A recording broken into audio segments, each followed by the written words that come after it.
So to download the Meta Horizon editor, you have to go to this link.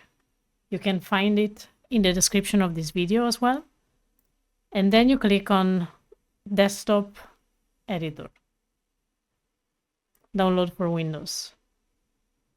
So with this editor, you can basically create new words, edit them, you can import 3D models, you can do so much. You can even use AI to generate 3D models.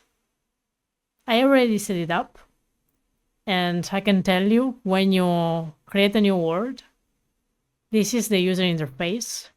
And to me, it reminds me a little bit of Unity and Unreal Engine. So you have a hierarchy, like every 3D model software. You have assets, you have some folders, you have the console, in case you want to develop some scripts. You have a performance monitor, a debugger. Here, scripts, you can create new scripts.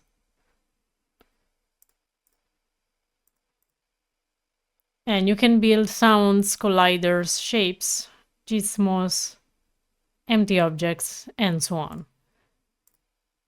And lately, you have also a generative AI tool that allow you to create 3D models, for example. Here I was testing how to create a 3D model of a spaceship with some basic textures. And I was able to place it here in the world. So this is just a preview. I will make a series of video tutorials about Meta Horizon words. So stay tuned and subscribe so you can see the next video.